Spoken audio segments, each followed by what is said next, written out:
কেউ আছেন? আপনি মানুষ নাকি? কথা বলুন। নিচে থেকে বেরিয়ে আসে একটা শুকনো কালো হাত, আর তাল গাছে। গ্রামের এক প্রান্তে খালের ধারে সারি সারি তাল গাছ।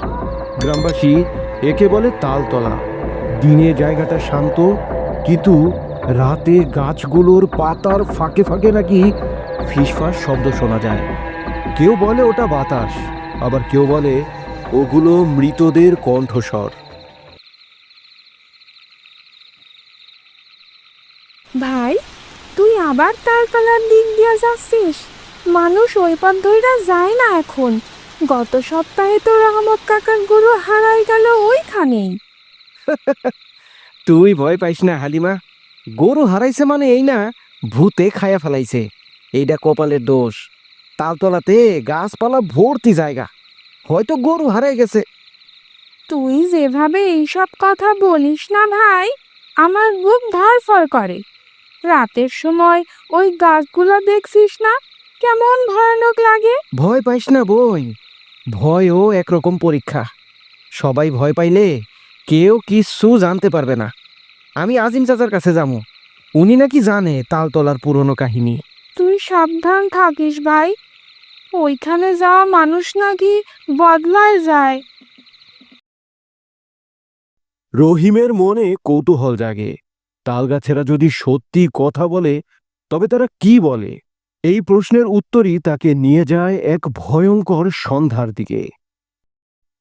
তুই তালতলার কথা জানতে চাস? এই গ্রামের মানুষ এখন ভুলে গেছে, কিন্তু আমি দেখছি ওই গাছগুলো এক সময় মানুষ ছিল। মানুষ মানে? 50 বছর আগের কথা। এই গ্রামেই ছিল এক বউ, নাম রহিমা।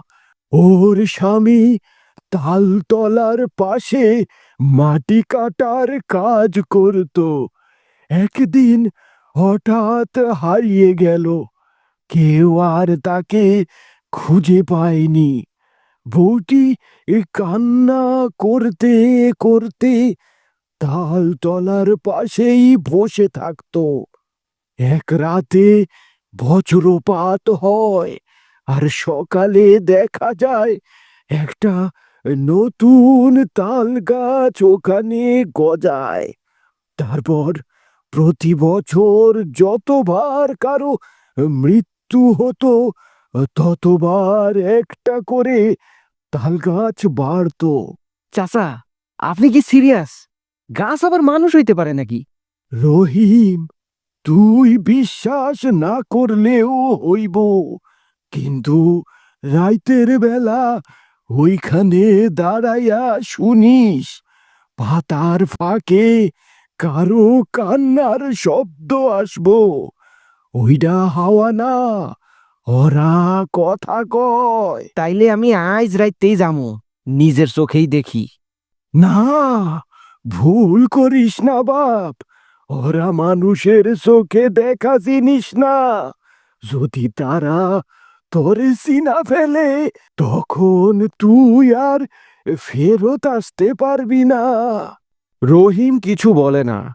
তার চোখে এখন ভয় নয়, একটা দহন জ্বলছে, একটা সত্য জানার ক্ষুধা।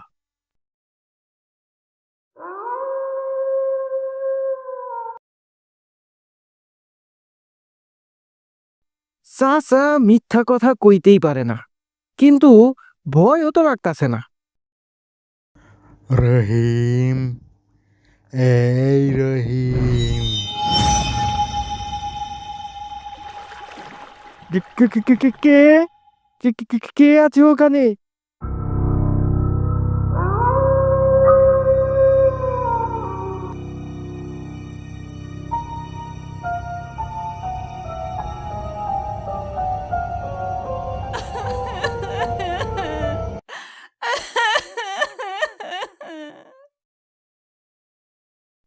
কেউ আছেন? আপনি মানুষ নাকি? কথা বলুন। আমাকে ফেরত নে, আমাকে কবর থেকে তুলে নে।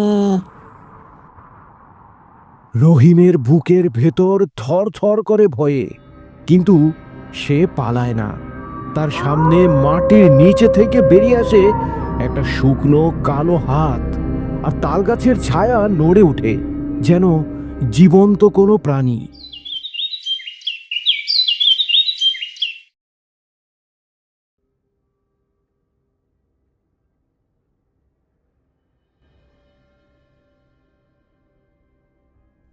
ভাই, রহিম ভাই, কোথায় গেলি?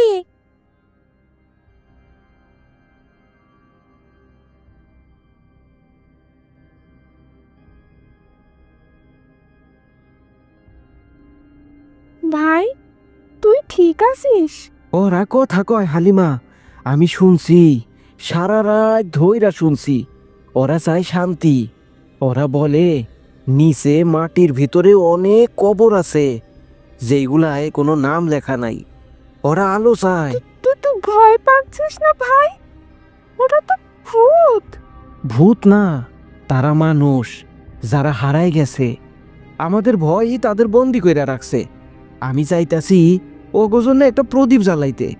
তুই এমন কথা কইস না ভাই, তোর চোখ কেমন লাগতেছে, অন্যরকম। সেই রাতেই গ্রামের মানুষ দেখে তালগাছগুলোর নিচে এক সারি প্রদীপ, যেন আত্মাদের উৎসব।